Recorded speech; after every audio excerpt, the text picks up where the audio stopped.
Hi, we're back. We had to switch for a moment. Yeah, let's not talk about the clouds. Um, so, okay. Where were we, Al?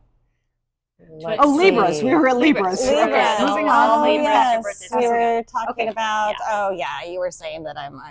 You were very kindly complimenting me and saying that I'm much younger than. This is going to be the last year of my 30s. I'm turning 39.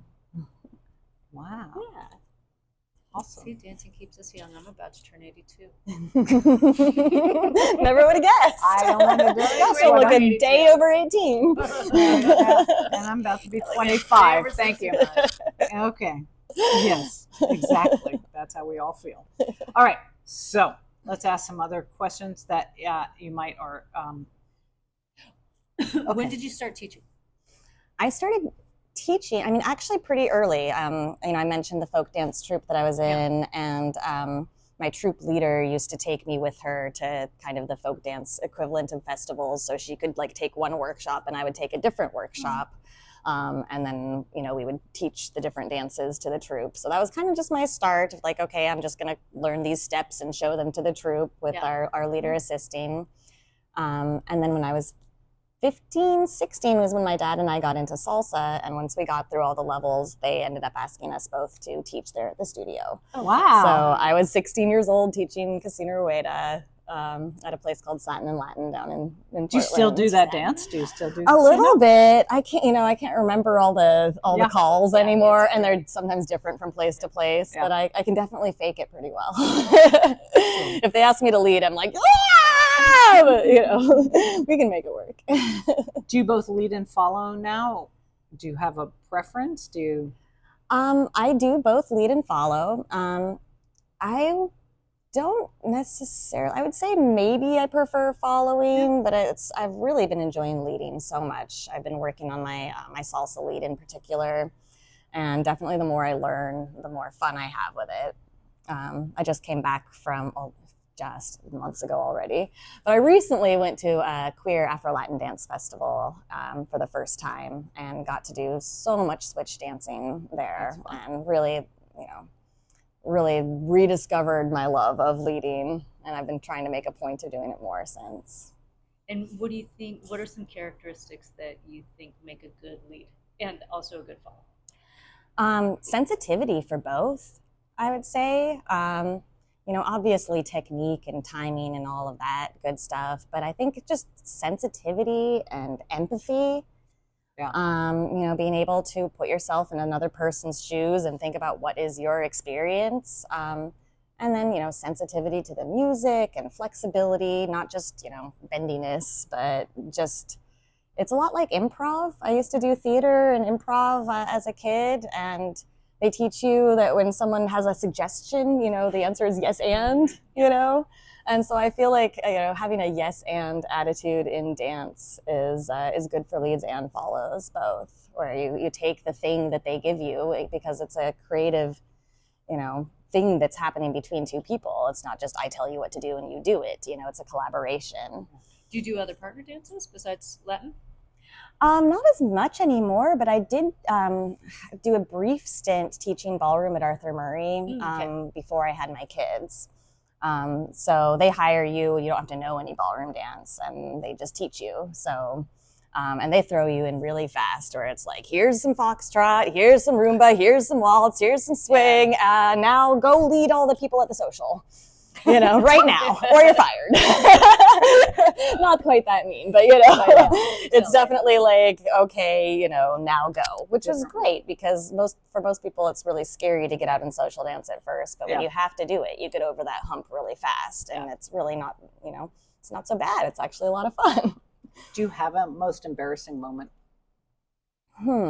Dance. I don't embarrass very easily. I don't have a lot of shame, but.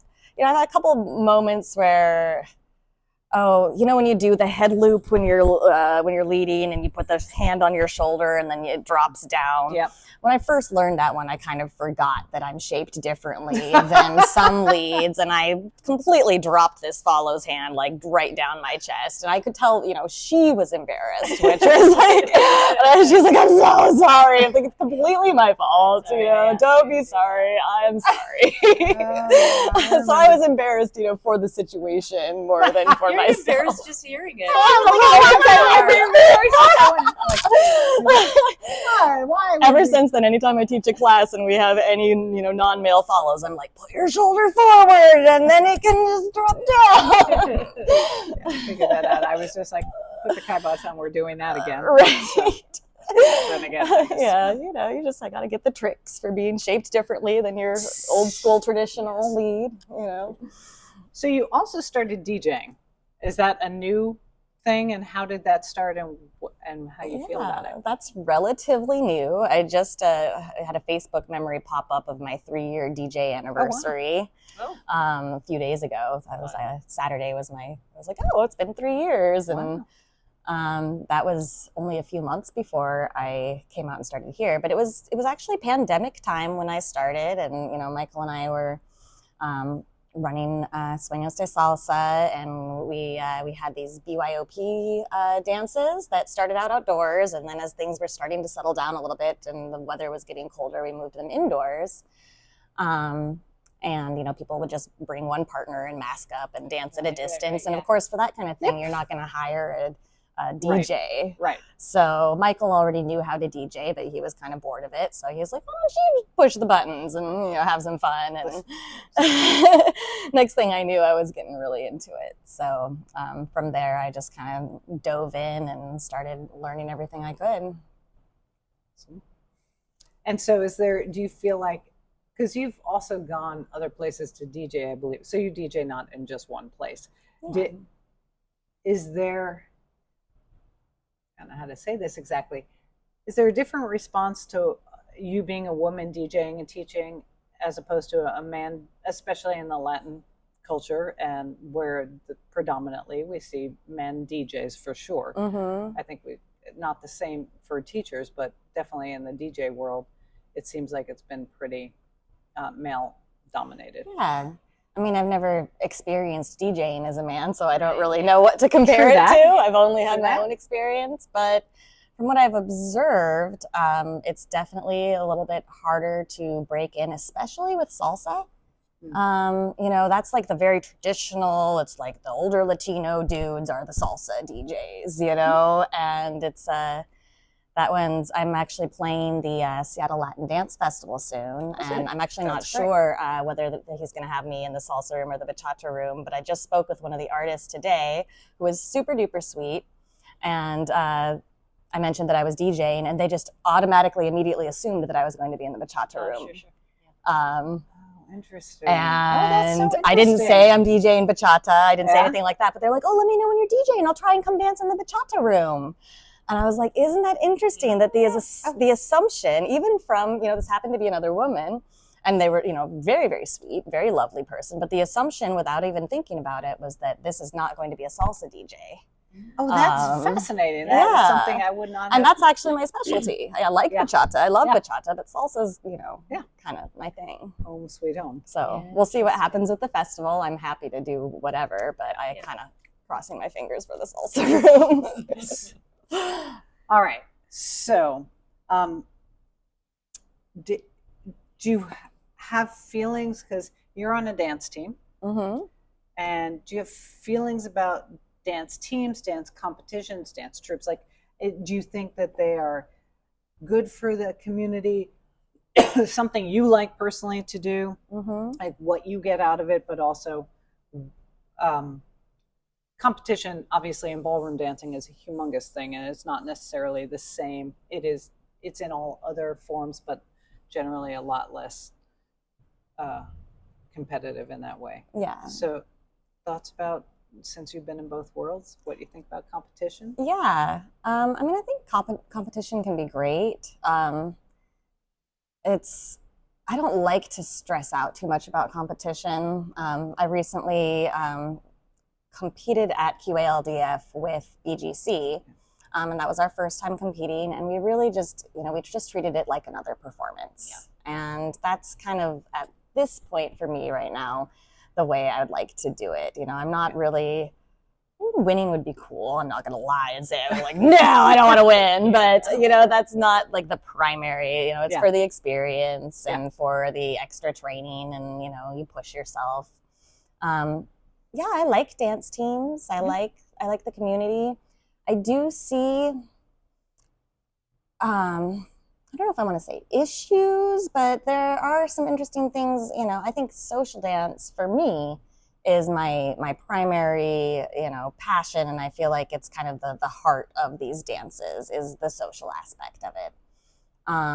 And I see sometimes some people getting onto teams and then just getting so wrapped up. Either it's so overwhelming, they have to work so hard and it becomes less fun, or they just don't have the time or the energy. And, the team sort of takes precedence over the social dance. And, we always try to encourage our team members to social dance, but you can't make them do it. So, it's important to me to kind of keep the social aspect of it alive. And of course, with some teams, like with BGC, it's all women, and it's very much like the community is a big part of it. Yeah. So that becomes, it's social, but it's not social dancing. Right. But I think that's where I see the most thriving communities, is where the social aspect of it, be it community bonding or we're dancing together or whatever it is, where that's really emphasized. Yeah. So who inspires you? It does not have to be in the world of dance either. Like, who has inspired you or who inspires you now? Yeah. These days, I'd have to say my kids really inspire me. Do they dance? Yes, they're learning. She's 9. She's almost 10. She actually took our salsa beginner class with the adults. It was so cute. They're like trying to lead this little tiny human. She's tiny like her mom, which she hates. But yeah, she took our beginner class, and she's very proud of her basic step, and she can do just a couple little things. And awesome. Then my younger child is a little bit more shy, but she loves to twirl around. She's actually very graceful. But they're just amazing people. I really, can't believe that I get to raise them and have them in my life. And I just, they really do inspire me to be the best version of myself that I can be, so I can, try and be a good mom. Yeah, that's a lot to, I would assume, juggle, mom, children, and all of the work. I mean, because you are out all the time. I mean, yes. I see you in a million different places. I mean, half the time I see you here, but you are out doing all the time. Mm-hmm. That's a lot. That's awesome. It's really awesome. Yeah, I mean, I split parenting time with their dad, so that helps. I never have them on Mondays, so I never have to worry about childcare on Mondays or Tuesdays, unless it's like a holiday or something. But yeah, it's definitely a lot of juggling. They've spent a good deal of time in dance studios themselves. They've gotten quite good at just chilling out and doing that whole thing. But yeah. Do you have other things that you're passionate about, or they're passionate about, or that are not in the dance world, or things that you, I mean, it sounds like your kids, obviously. Yeah. I don't know. The dance world, it does kind of consume most of my time. Yeah, I mean, I care a lot about like social issues and, all that deep, complicated stuff. But I try to just focus on, making an impact on the world through dance. Which maybe leads to your next question. Perfect opening for our last question. All right. So the last question is, if you had to write your own dance obituary, that's a little morbid. If you had to write it, what mark would you like to? Well, you don't have to write it. Say you were reading it. Okay, fine. You're not writing it. But somebody. So the mark that you've left in the world of dance, say, or specifically, I guess, in the world of dance, what would you like that mark to be? As an instructor, I feel it's just such a huge honor and responsibility and joy to get to share dance with people. Growing up and kind of trying to find, like, what do I want to do with myself? Tried various kinds of sort of sales jobs and whatnot, and I found that, like, I don't want to be a sales. I can't sell something that I don't believe in. But then when I started doing dance professionally, I was like, oh, this is what I'm supposed to be doing. I can absolutely 100% look someone in the eye and say, this is going to make your life better. And I believe it because, to me, it is my truth. And I see it happen. I've had people tell me, I had a student not too long ago say, wow, I'm looking at myself in the mirror, and it's been about a year since I came here, and I was just remembering the thoughts I had a year ago about you're not good enough. I was just in such a dark place in my head. And dance has really just brought me into loving myself and to experiencing joy in a way that I haven't been able to in years. And that's the kind of thing that I really, really love. So I guess I would just want my obituary to say that I, inspired people and made them feel safe and comfortable and helped them access themselves and their joy. Well, we recorded that, so if we're still alive, we'll write that. Thank you. Here lies Kelly. Right. Hopefully gracefully. Maybe we should write a book that that goes in the bathroom, and it's everybody's obits. We can just, like, you tell me your. Why does it go in the bathroom? Because that's where people sit and read. Oh, like just like a coffee table book, but not. But it's it a goes bathroom in the bathroom book. book. Oh, okay. I thought you meant like this bathroom. This bathroom. No, that's a weird place to put the obituaries of dancers who are still living in the sexual ballroom bathroom. I'm getting confused. Is there anything else you wish we had asked you that we have not yet asked you, or you would like to share? Oh, like maybe something that people don't know about you that you would be still would like them not to know. No, I'm keeping my secrets. Yeah. No, I don't know. I can't think of anything.